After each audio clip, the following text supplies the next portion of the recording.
Boa noite, caros alunos do primeiro ano. Agora nós vamos ver História Geral.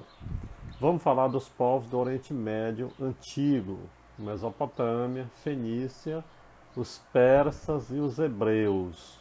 Depois nós vamos falar de outras civilizações, tá? Como os cretenses, nós vamos falar dos gregos, vamos falar também dos romanos, que são as civilizações chamadas civilizações dos antigos impérios. Tá?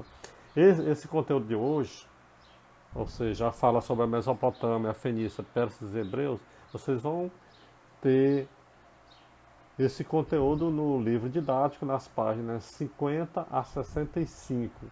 Tá? Então, esse slide aqui é para facilitar o entendimento e vocês vão ter esse material no livro didático, repetindo, da página 50 a 65. Bom estudo e vamos lá continuar. Antes de falarmos dessas civilizações do Oriente Médio, ou seja, antes de falarmos sobre a Mesopotâmia, Fenícia, persas e hebreus, nós vamos entender a evolução da espécie humana até ela chegar a formar essas civilizações. Por isso nós vamos falar de três períodos da história chamados de período paleolítico, período neolítico e idade dos metais. Por que isso? Porque vai haver uma evolução da espécie humana até ele chegar a formar essas civilizações da antiguidade. Tá? Bom, bem, então primeiro, e também esses três períodos, paleolítico, neolítico e idade dos metais, por alguns historiadores foi chamado de pré-história. É aquele período que vem antes da história.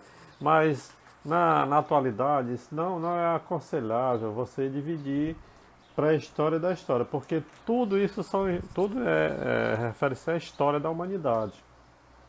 Então não é aconselhável que se faça essa divisão. E por que ela é feita? Só para uma questão didática, para facilitar o entendimento. Então, vamos ver esses três períodos. Bom, no período paleolítico ele apresentou várias características que, com o estudo delas, nós entendemos a evolução da humanidade. O que foi que aconteceu nesse período? Que é um período bem remoto, né, bem distante, dos mais antigos da humanidade. Né? Então, nesse período, o homem ele era nômade e era dominado totalmente pela natureza.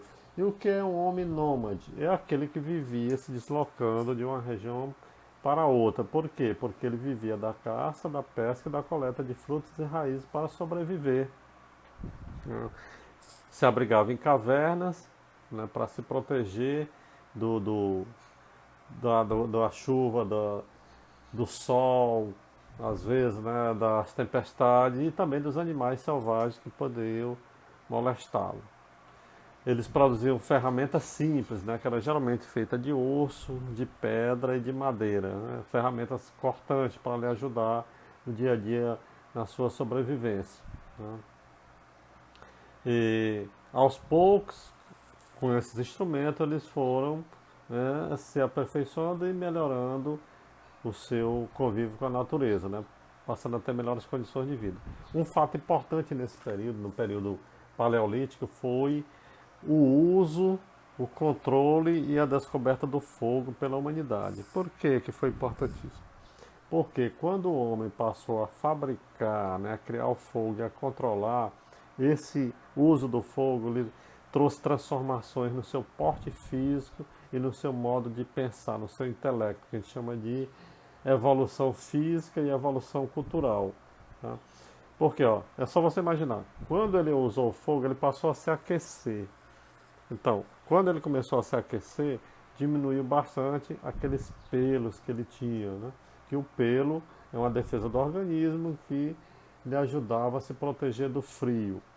Quando ele usou o fogo para assar, cozinhar carne, por exemplo, ou é, frutas e raízes, né, comestíveis, ele também facilitou a sua digestação. Né? Ele não precisava mais de dentes e mandíbulas fortes para comer uma carne crua, para comer raízes mais duras. Então isso foi mudando o seu aspecto físico. Tá? É por isso que no início a espécie humana ela tem uma aparência, vamos dizer assim, uma aparência, veja bem o que eu estou dizendo, porque ele era muito peludo e tinha era bípede, mas andava assim um pouco abaixado, então ele parecia, né, dar uma semelhança assim com o macaco. Mas eu já disse para vocês que nós não somos originados do macaco, eu já expliquei isso para vocês. É porque o homem era cabeludo, porque os pelos lhe protegiam do frio. Mas com o fogo, o uso do fogo, isso foi mudando o seu porte físico. E também com o fogo, nós vamos ver lá na frente o uso do fogo, ele começou a fundir metais e criar instrumento mais preciso. Isso, o uso desse instrumento mais preciso, lhe deu um raciocínio também mais apurado. Então foi as chamadas transformações culturais. Então observe como a utilização e controle do fogo foi fundamental para as transformações físicas e culturais do homem. Foi um passo gigantesco na sua evolução.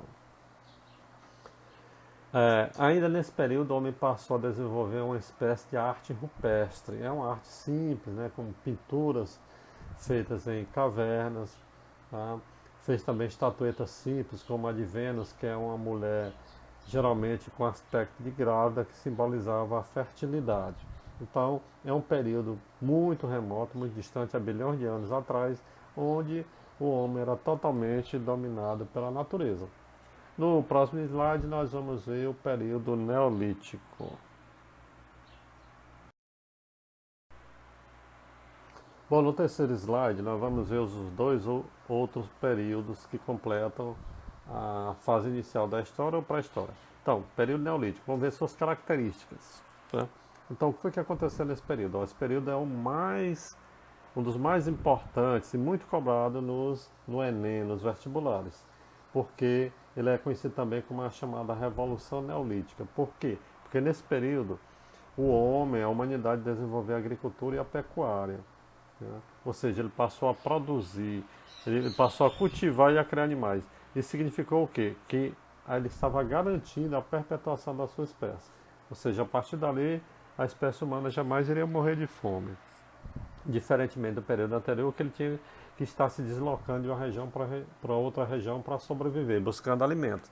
Aqui, ó, o homem tornou-se sedentário, fixo à terra. Por quê? Porque da terra ele tirava o seu sustento através da agricultura e da pecuária.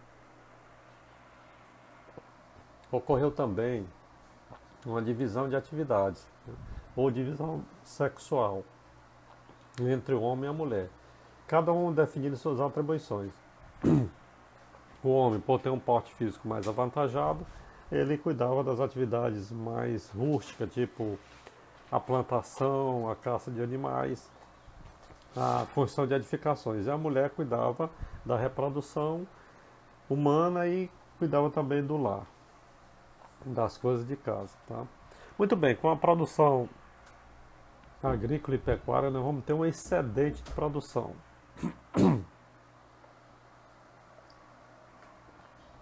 O que é o excedente de produção? É uma sobra. É você plantar e criar animais suficiente para você se alimentar e ainda sobra. Então essa sobra é chamada de excedente de produção.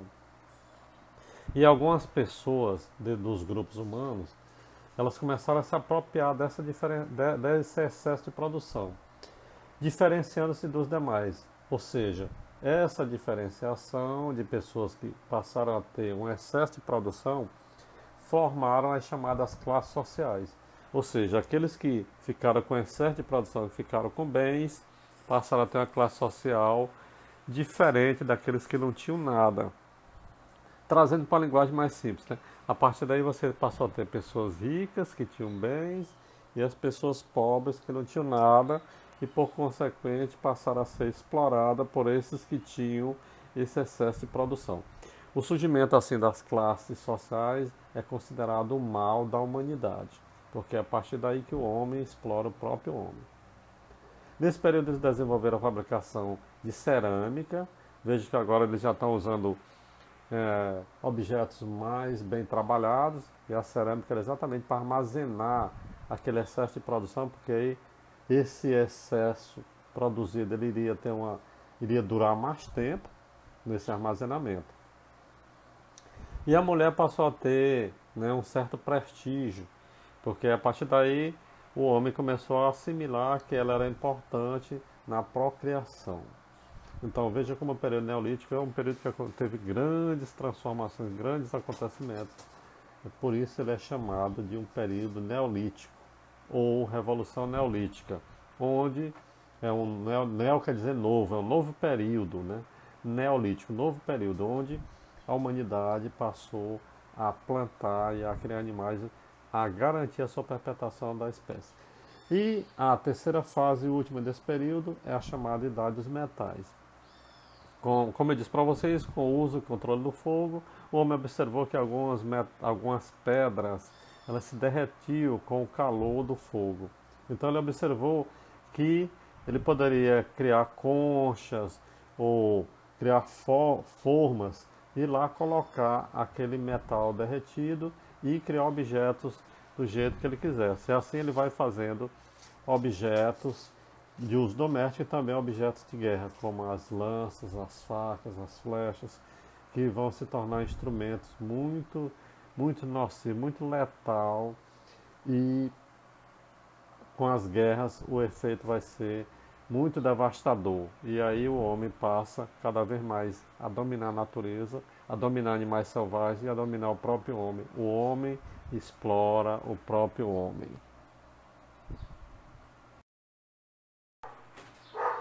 Bom, no quarto slide, como nós vimos, o homem passou por vários períodos que ele foi evoluindo, que ele passou a dominar a natureza e aí ele conseguiu formar as chamadas civilizações. Então, assim, com essa evolução, nós vamos estudar agora sim as civilizações do Oriente Médio Antigo, a Mesopotâmia, a fenícios, persas e os hebreus. Essas civilizações foram as primeiras a praticar a agricultura e a pecuária e a se tornarem sedentários, como foi visto anteriormente nos períodos históricos. Vamos entender os seus aspectos sociais, econômicos, políticos e culturais e perceber como esses aspectos estão presentes no nosso dia a dia. Vou dar só aqui alguns exemplos para vocês. Ó. Nós não temos um alfabeto, quando vocês vão começar a ler e a escrever, vocês lá, quando criança, vocês começam a ser alfabetizados. Então, esse alfabeto que vai lhe dar a possibilidade de você falar e escrever foi criado pelos fenícios há 3.000 anos antes de Cristo. Então, um fato histórico tão antigo que está presente no nosso dia a dia. A astronomia também vem antigo, é bem antiga, essa ideia veio lá da Mesopotâmia, né? Eles estudavam os astros para ver a produção, quando ia ter uma boa colheita, quando ia ter o período ruim, na época da plantação. Então eles iam prevendo o tempo, estudando o tempo. Hoje nós temos a astronomia. O comércio, que hoje, né, você tem um comércio global, comércio através da internet. Esse comércio ele foi se intensificando, ele foi evoluindo há 3.000 anos antes de Cristo. Né? Então, os fenícios foram os grandes comerciantes. E nós vamos ver, lá na frente eu vou falar para vocês que os fenícios, eles, além deles criarem o alfabeto para facilitar a comunicação, eles eram hábeis navegadores e comerciantes e, inclusive, se instalaram no Piauí em 7 cidades. Mais uma notícia importante, um fato histórico importante para o Piauí, que foi exatamente a instalação dos fenícios em 7 cidades. É tanto que talvez o nome Piauí venha deles, né? Que eles deixaram lá as escrituras onde escreveram PAG, daí o nome Piauí. E existe também outra corrente que o nome tenha vindo dos índios, né, o nome Piauí de tribos indígenas do Brasil. Então, nós pensamos que o que nós temos hoje foi o homem moderno que criou. Tudo bem, o homem moderno é muito inteligente, ele criou máquinas, computadores e tudo mais. Mas grande parte das ideias do que nós usamos hoje foram desenvolvidas por esses povos da antiguidade. Veja como isso é interessante. Esses povos se instalaram numa região que nós chamamos de crescente fértil. Tá? Uma região geralmente à margem de rios, como o Rio Nilo, Rio Tigre, Rio Eufrates, à margem do mar Mediterrâneo, onde esses rios fertilizavam as terras e lá tornavam-se apropriadas para a plantação. Daí o homem desenvolveu a agricultura e também a pecuária à margem desses rios. E o nome crescente porque a região ela tem um formato da lua no seu estado crescente. Então daí a região crescente fértil. Foram onde eles se instalaram. Bom, agora nós vamos estudar então essas 4 civilizações, vendo cada uma delas com os seus detalhes, como eu disse, vendo os aspectos sociais, políticos, econômicos e sociais e culturais. A primeira civilização que nós vamos estudar, dessas 4, que são aproximadamente 8, nós vamos falar da civilização mesopotâmica. É, Se instalou há aproximadamente 3.500 anos antes de Cristo. E aí você pode olhar no mapa da página 50 do seu livro didático que você vai ver a localização geográfica dela na antiguidade. E lá na frente eu vou falar dessa civilização na atualidade, tá? Então é a região circulada por montanhas e desertos, como por exemplo o deserto da Arábia e de Sírio, cortada por 2 grandes rios, os rios Tigre e Eufrates, daí o nome Mesopotâmia, o nome criado pelos gregos que significa região entre rios, tá? Bom, a seguir nós vamos passar para o nosso próximo vídeo, ou slide. Bom, vamos para o quinto slide, ainda falando sobre a Mesopotâmia.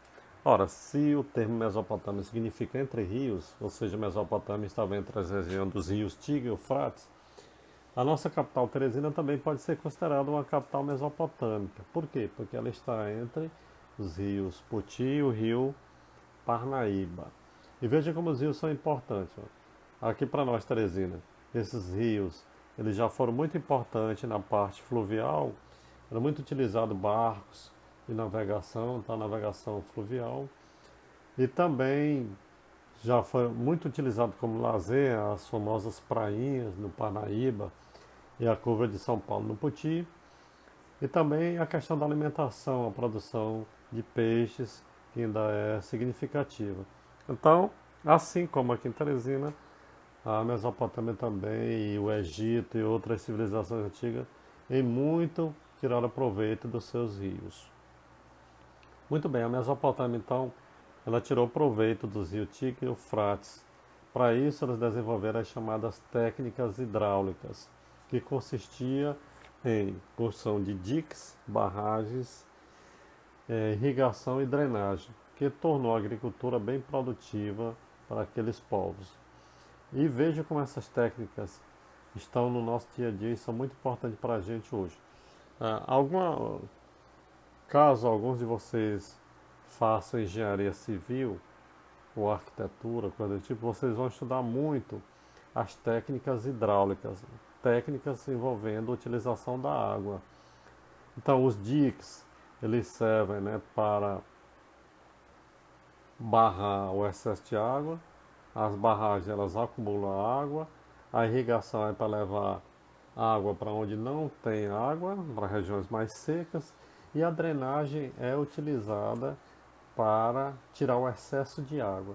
Então veja como essas técnicas desenvolvidas na antiguidade, elas são hoje muito bem utilizadas. É claro, hoje nós temos uma tecnologia, nós temos máquinas, nós temos invenções muito mais avançadas por conta da modernidade. Mas a ideia, essas técnicas vieram muito tempo atrás, como já foi visto, há milhares de anos antes de Cristo. Então, por isso que essas civilizações são estudadas, porque essas ideias vieram com eles e nós só as melhoramos para o nosso aproveitamento no dia a dia. A Mesopotâmia ela foi habitada por vários povos, como os sumérios, os acádios, os babilônios, os caldeus, os assírios e os cassitas. Eles se aglomeraram nessa região porque, ao conviverem, às vezes até travarem guerras entre si, eles terminaram desenvolvendo características comuns. Por isso eles habitaram nessas regiões e nós vamos ver que características comuns são essas na questão da forma de sociedade, da economia, da religião, da política e da cultura desses povos que formaram a Mesopotâmia. Tá? Então, vamos ver primeiro as características sociais. Então todos esses povos, ele tinha uma sociedade rigidamente hierarquizada e sem mobilidade social. Na seguinte ordem, né? Você estava a pessoa mais importante, seria o rei, seguida dos sacerdotes, dos nobres, dos chefes militares. Depois vinham os escribas, que eram uma espécie de escrivão que fazia a contabilidade dos bens de propriedade do império. Os comerciantes, os camponeses, os artesãos e escravos. Esses escravos geralmente eram os escravos de guerra, tá? Que durante o combate aqueles que eram vencidos se transformavam em escravos. Então veja que essa sociedade não dava possibilidade para as pessoas mudarem de status. Aí vem aquela expressão popular, né? Filho de peixinho, peixinho é. Então, quem era da nobreza sempre permanecia na nobreza, ficando cada vez com mais riquezas e mais bens. E quem era de uma classe baixa, pobre, como os comerciantes, tá, os camponeses, os escravos, eles sempre não tinham como ascender, como crescer, e eram sempre explorados. Tá? Continuando, no sexto slide, nós vamos ver agora as características da economia e religiosa dos povos da Mesopotâmia. Muito bem. A agricultura e a pecuária era a base da economia, né? Como nós já vimos, eles aproveitavam muito os rios Tigre e Eufrates com suas técnicas hidráulicas e lá desenvolveram bem a agricultura e a pecuária. Portanto, tinha uma economia forte. Era importante também o comércio, que eles praticavam tanto, né, com os povos do Oriente como também com os povos vindo do Ocidente devido às chamadas caravanas de mercadores, que traziam uma variação muito grande de mercadorias, como a madeira, pedra preciosa, tecido, marfim, dentre outros. Então, um comércio muito intenso. Isso fez com que a região da Mesopotâmia se tornasse uma região muito próspera economicamente. Quanto à religião, a maioria das civilizações da antiguidade, todas elas, com exceção dos hebreus, eram politeístas, ou seja, não acreditavam em vários deuses. Só não os hebreus que não eram politeístas, eles eram monoteístas porque acreditavam em um Deus só, né, cujo seu filho Jesus veio à Terra para nos salvar. Mas as outras civilizações todas eram politeístas. Repito, acreditavam em vários deuses. O próprio rei que os governava era considerado como Deus. O sol, a lua, um animal que se distinguia dos demais poderia ser considerado um deus, um objeto diferente, eles também poderão considerar um deus. As decisões daqueles que comandavam geralmente eram tomadas após a consulta aos oráculos, que eram aqueles sacerdotes que traziam as mensagens, observando o tempo, observando os astros, para dar uma orientação nas decisões, no sentido de que elas fossem tomadas da melhor forma possível, para evitar decisões erradas. Então, era importante a parte religiosa junto com a política nessa decisão tomada pelo dirigente. Havia também a prática de rituais, sacrificar animais, oferecendo aos deuses para ter boa colheita, por exemplo, ou para evitar que inimigos venham derrotá-los, para lhes fortalecer espiritualmente. Então, essas foram as características econômicas e religiosas dos povos da Mesopotâmia. Continuando no slide número 7, nós vamos ver as características culturais dos povos da Mesopotâmia e vamos ver também qual a situação hoje daquela região para finalizar o estudo sobre a Mesopotâmia. Muito bem, os traços culturais daqueles povos, vocês vão perceber também como em muito eles nos ajudaram no nosso dia a dia. As coisas criadas por eles, nós usamos muito hoje. Tá?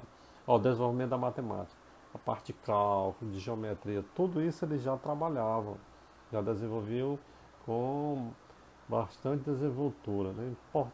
É interessantíssimo, naquela época eles já trabalharam com cálculo e com geometria, com os ângulos, com os graus, tudo de modo muito preciso. Como eu disse para vocês, eles desenvolveram a astronomia, porque eles buscavam a previsão do futuro, principalmente na questão da produção agrícola. Perceber quando os rios iam ter enchente, quando ia ter estiagem, podia ter uma boa colheita, coisa desse tipo. É daí que hoje nós vemos a questão do horóscopo, que é muito usado principalmente pelo sexo feminino, né? Porque a maioria das mulheres observa na FM, na televisão, nas revistas, o horóscopo do dia a dia. Qual é a previsão de hoje? Qual é a cor que nós vamos ter hoje? Hoje é a cor azul, hoje é a cor vermelha, de acordo com o signo. Tá? Hoje você vai ter uma boa notícia, hoje é seu dia de sorte. Tá? Você vai ter um grande amor que vai chegar hoje na sua vida. Então, isso tudo são previsões que nós usamos no dia a dia e que foi aprendido com eles. Tá? Desenvolveram também uma escrita que ainda não é o alfabeto, a escrita cuneiforme. Esse nome é porque essa escrita ela tinha uma formazinha de cone, tá? Que era feita nos muros, tá?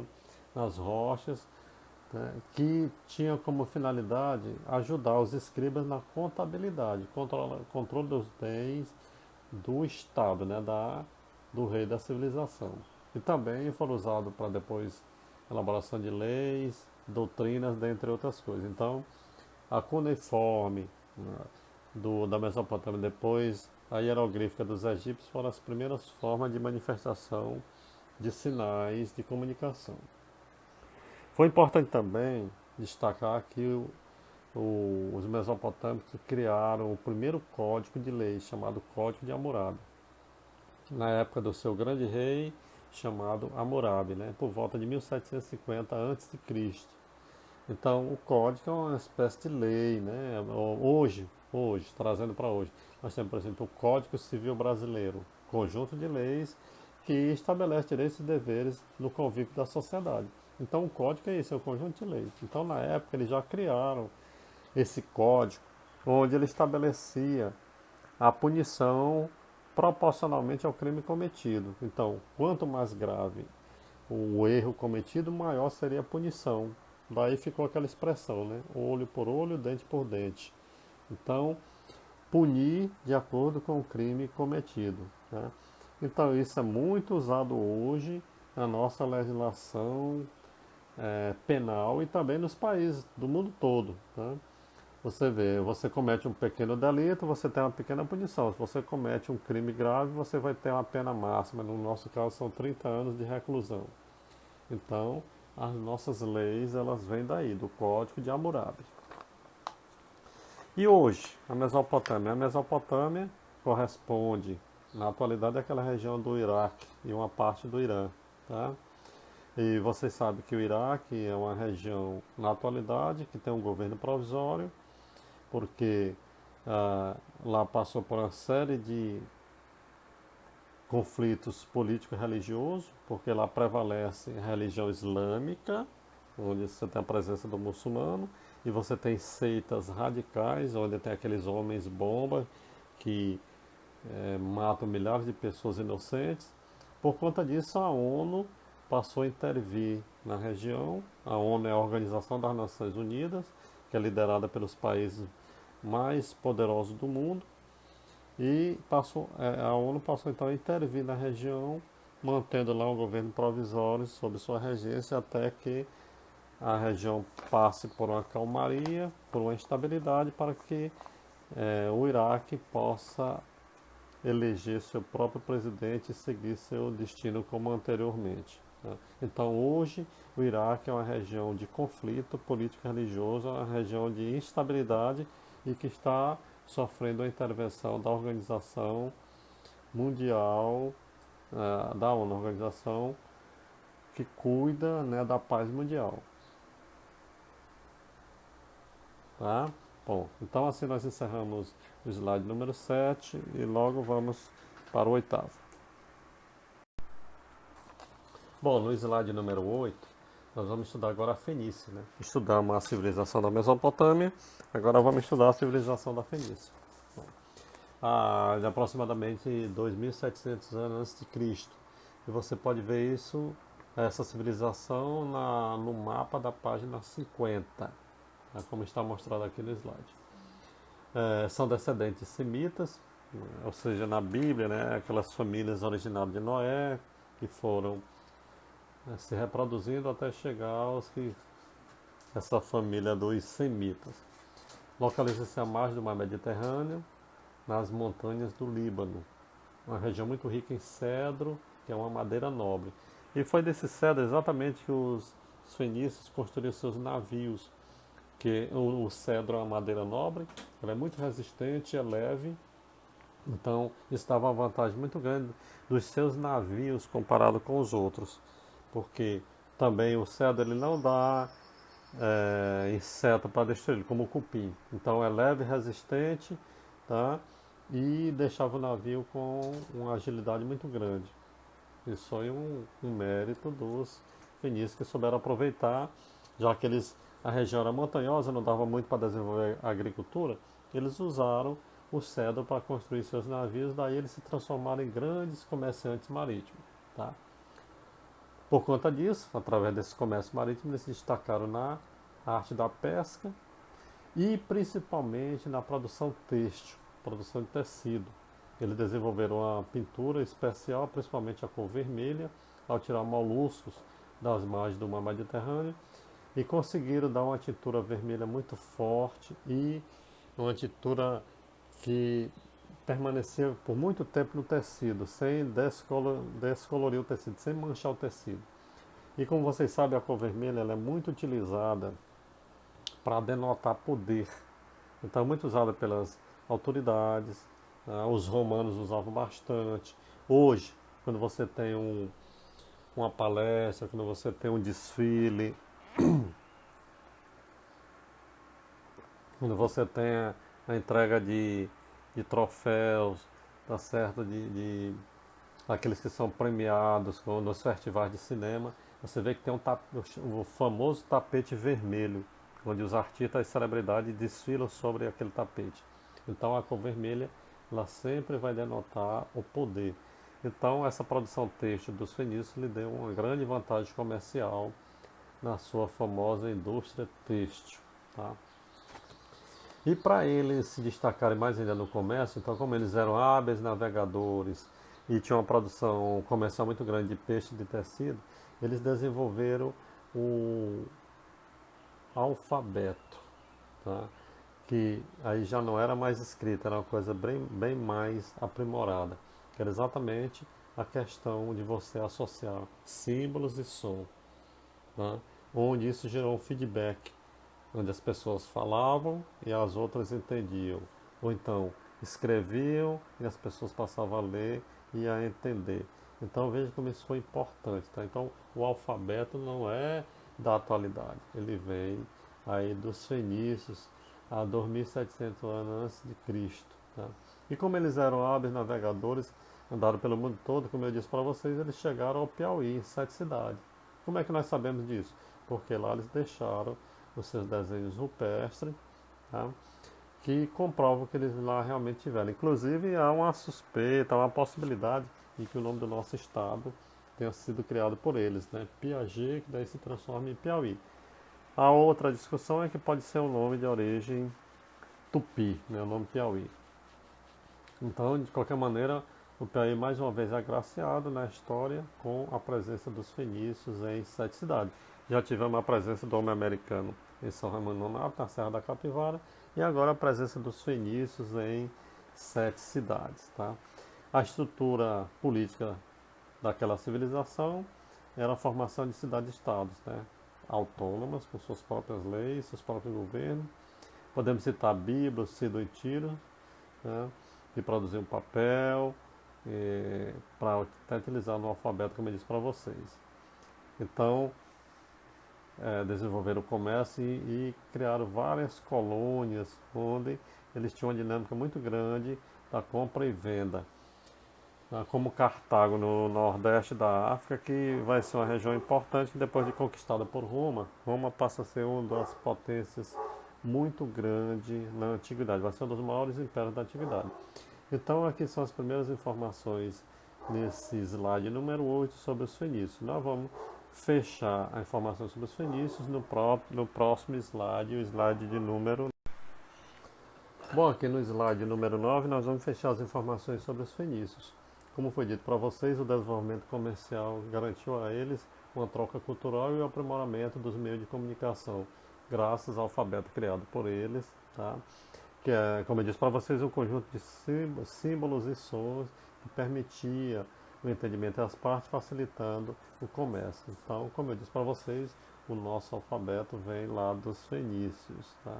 Foi um legado, né, muito importante que eles deixaram para nós.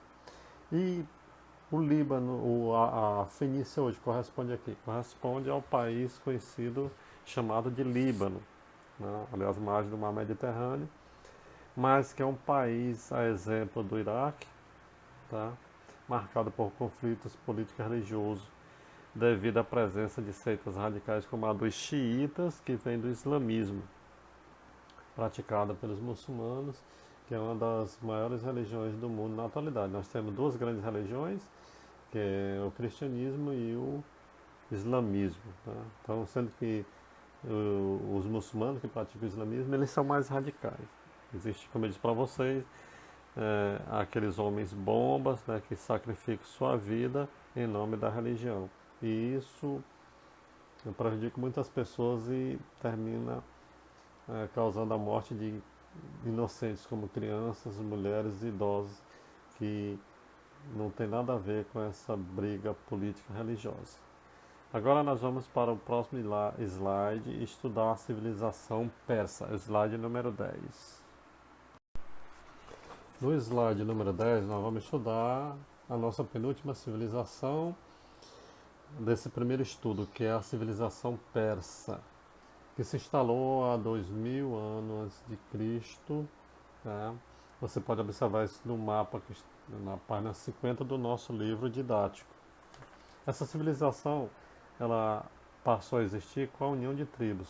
A partir do rei Ciro, foram unidas as tribos e aí começou a formar o Império Persa. Né? E algumas dessas tribos eram chamadas de Medos. Então os gregos chamavam os persas de Medos, porque uma de suas tribos era chamada de Medos. Né? Então a união dessas tribos formou a civilização, o Império Persa. E o pontapé inicial se deu com o rei Ciro. Dentre os vários reis que comandaram a Pérsia, um dos mais importantes foi Dário I. Foi o imperador que deu uma dimensão territorial muito extensa ao povo persa e também levou aquele povo ao seu esplendor. Se você observar o mapa da página 59, você vai ver a dimensão territorial que esse império alcançou. Foi uma das maiores da antiguidade, graças à habilidade e às conquistas de Dário I. Né? Nós temos o filme 300, onde você assiste uma parte, no filme você vê uma parte do filme nós temos a ação de Dário I, que foi feita por um ator brasileiro, né, Rodrigo Santoro. No filme 300, o Dário I é interpretado por o ator brasileiro Rodrigo Santoro. Então lá no filme 300 você visualiza um pouquinho sobre o imenso império persa. O que foi que Dário I fez? Quando ele conquistou esse império territorial muito vasto, para administrá-lo, ele tomou uma série de medidas. Né? Ele dividiu esse império em províncias, que era chamado de satrápias, e era governada por governadores que ele deu o nome de sátrapas, pessoas de sua confiança, que dirigia aquelas regiões e ele repassava as riquezas e os impostos. Para interligar, repito, esse vasto império, ele criou as estradas, né, como a Estrada Real e várias outras que ligavam as regiões e tornavam o acesso bem mais rápido, até mesmo para arrecadar imposto ou para deslocamento de caravanas comerciais. E você vê como as estradas são importantes hoje. Né? Hoje o Brasil ele é todo interligado por estradas, então nós aprendemos isso com esses povos da antiguidade. Outro ponto importante foi a questão da moeda. Ele criou uma moeda única e forte, uma moeda revertida, uma moeda de ouro, né?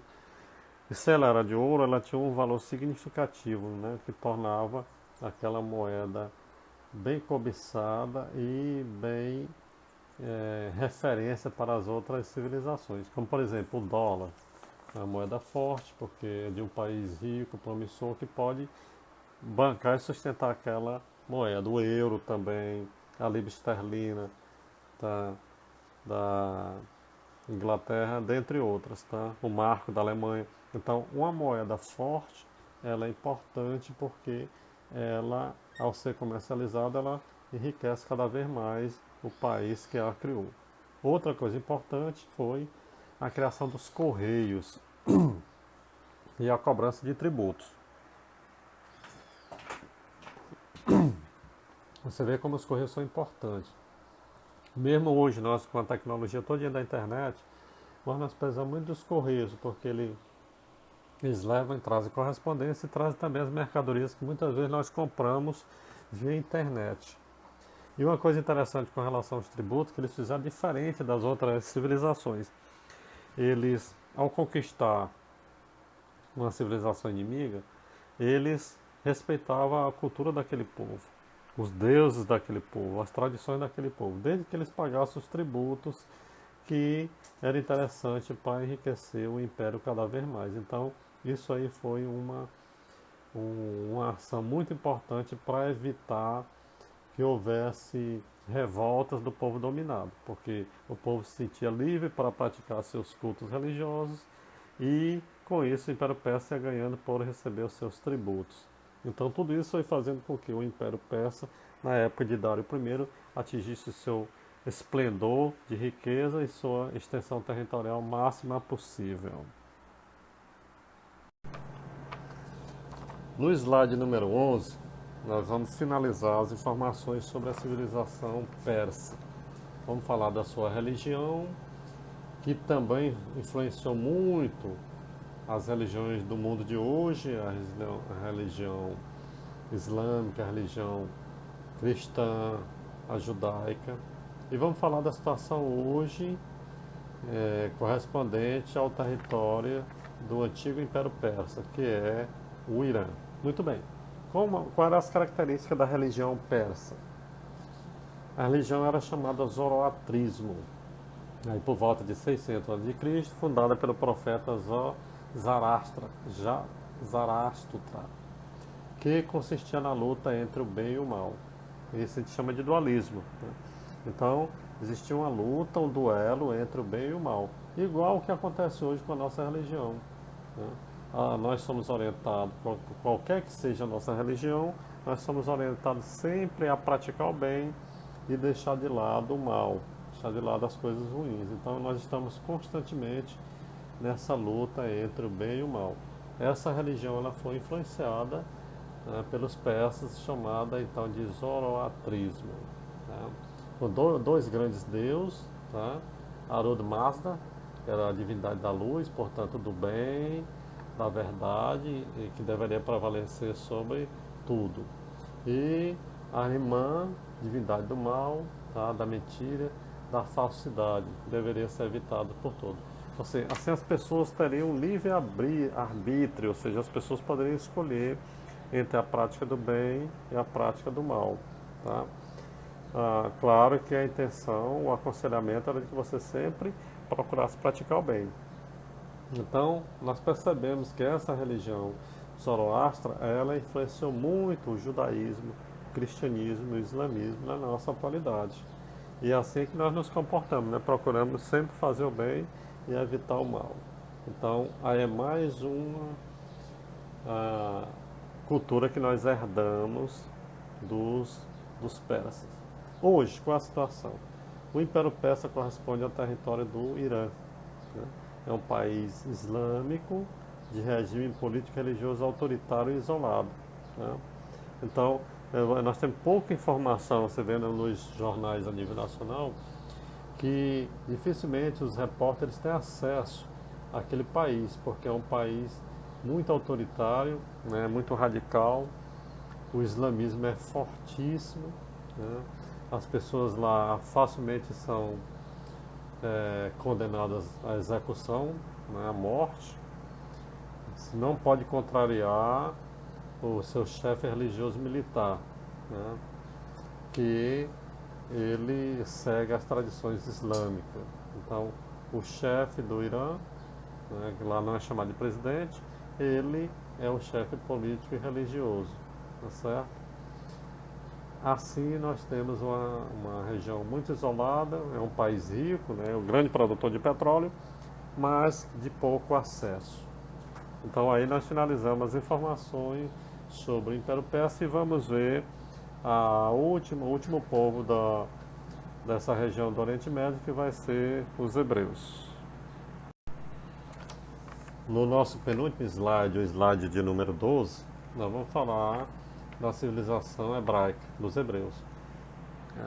Há 1800 a.C., né, eles se instalaram, como vocês podem ver no mapa da página 50, na região do Crescente Fértil.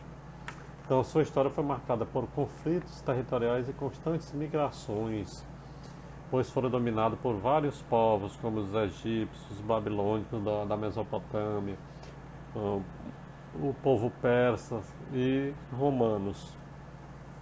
Sua origem também é semita, que vem daquela família de Noé, como nós já vimos, né? E as maiores informações sobre os hebreus, qualquer pessoa pode encontrar na Bíblia Sagrada, principalmente no Velho Testamento. Nós vamos ter, mais do que no livro de história, informação sobre os hebreus. Então, com os hebreus ocorreu o chamado Êxodo, que foi uma fuga daquele povo sob a liderança de Moisés rumo à Terra Santa. É uma terra prometida por Deus, né, na qual essa terra ia jorrar mel, leite e mel, né, isso é uma expressão, metáfora, que significa uma terra muito próspera, fértil. Então eles procuraram sempre essa terra santa, idealizada, né, prega nas escrituras sagradas para esse povo. Muito bem.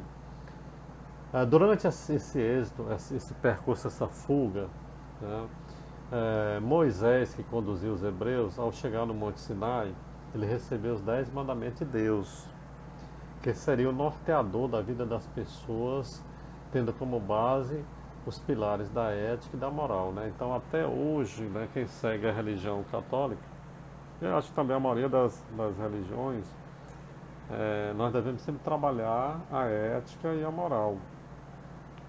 Seriam pilares, né, para que possamos ter uma vida digna de respeito, né, onde ninguém prejudique ninguém. Então são dois pilares importantes. Você vê que as pessoas, quando se formam, e vocês vão se formar, vão ter uma profissão, vocês vão fazer um juramento ético. Então, vão se comprometer a praticar, a exercer suas funções profissionais com ética, com moral. Isso aí foi um ensinamento deixado por eles, tá? Os hebreus foram governados em Canaã, que era chamada Canaã, a famosa Terra Santa, né, por juízes, por reis, dentre outras autoridades. Dos reis nós podemos destacar Salomão pela sua sabedoria e também porque ele construiu o famoso Templo de Salomão, um centro religioso, né, um palácio religioso para abrigar a arca contendo os 10 mandamentos de Deus. Os 10 mandamentos de Deus, como eu disse para vocês, contém os princípios que norteiam a ética e a moral das pessoas na vida em sociedade, tá?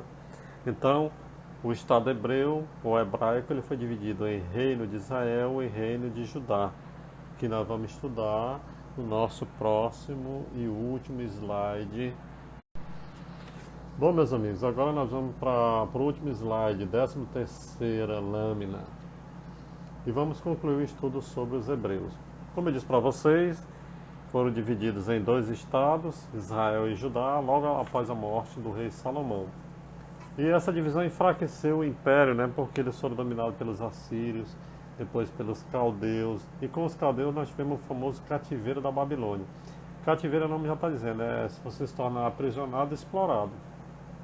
Então, em 587 a.C., os hebreus eles passaram por esse novo período de exploração, que é o famoso cativeiro da Babilônia.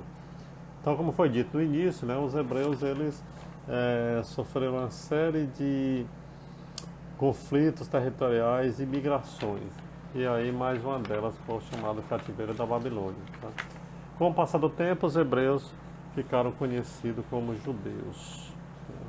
Foi muito falado, os judeus foram muito falados durante a Segunda Guerra Mundial porque eles foram executados em massa, né, por Adolfo Hitler, que pregava o nazismo na Alemanha. Muito bem. Qual a situação hoje dos hebreus? Né? Hoje eles foram divididos em dois países, Israel e Palestina.